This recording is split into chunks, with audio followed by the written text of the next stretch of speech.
Hello বন্ধুরা, অঞ্জলিস কিচেনে আপনাদের সকলকে স্বাগত। বন্ধুরা, আজ আমি করে দেখাবো ময়দা কারি।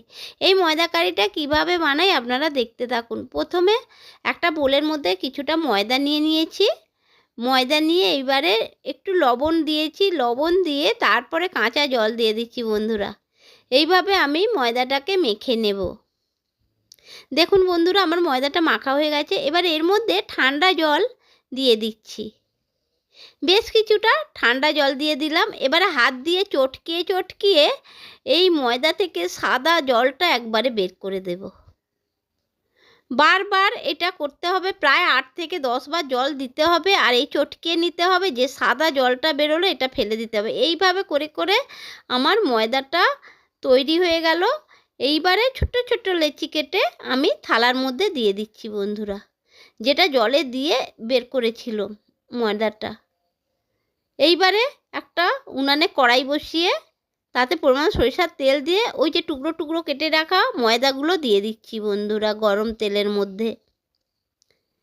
এইবারে ভালো করে এটাকে এপিট ওপিট করে ভাজা হলো। দেখুন বন্ধুরা, কত সুন্দর বেলুনের ছোট ছোট বেলুনের মতো হয়েছে। এইবারে আমি তুলে নিচ্ছি বন্ধুরা।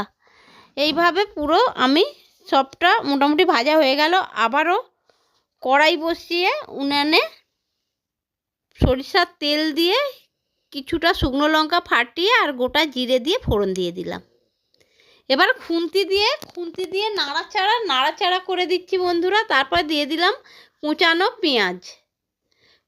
পেঁয়াজ দিয়ে খুন্তি দিয়ে ভালো করে নাড়াচাড়া করে ভাজা করে নিচ্ছি। তারপর দিয়ে দিলাম কুচানো টমেটো দিয়ে পরিমাণ মতো লবণ দিলাম। আর দিয়ে দিচ্ছি বন্ধুরা হলুদ গুঁড়ো দিয়ে ভালো করে খুন্তি দিয়ে নাড়াচাড়া করে দিচ্ছি ভাজা করার জন্য। এইবারে দেখুন বন্ধুরা, আমার ভাজা হয়েছে। এবারে আদা রসুন বাটা দিয়ে দিচ্ছি। আদা রসুন বাটা দিয়ে ভালো করে ভাজা করে নিচ্ছি, মানে কষিয়ে নিচ্ছি। কেননা একটা আদা রসুনের কাঁচা গন্ধ থাকলে যে কোনো তরকারি বলুন যাই বলুন, কাঁচা গন্ধটা থাকলে একেবারেই ভালো লাগে না খেতে। এইবারে আমার কষানোটা হয়ে এসছে। দিয়ে দিলাম লঙ্কা গুঁড়োটা দিয়ে ভালো করে ভাজা করে নিচ্ছি। আবারও ভাজা করে নিচ্ছি বন্ধুরা। এরপরে এইবারে ভালো করে ভাজতে দেখুন তেল বেরিয়ে আসছে। এর মধ্যে দিয়ে দিলাম টুকরো করে কেটে রাখা আলুটা কষা মশলার মধ্যে দিয়ে ভালো করে আলুটাকেও কষাতে হবে বন্ধুরা। এইভাবে খুন্তি দিয়ে ভালো করে এইভাবে আলুটা কষিয়ে নিলাম আমি। ভালো করে কষালে নুন মশলা আলুর মধ্যে প্রবেশ করবে না। মোটামুটি আমার আলুটা কষানো হয়ে গেছে। এবারে পরিমাণ মতো গরম জল ঢেলে দিলাম। যে কোনো তরকারিতে বন্ধুরা দেখবেন গরম জলটা দিলে স্বাদটা দারুণ হয়।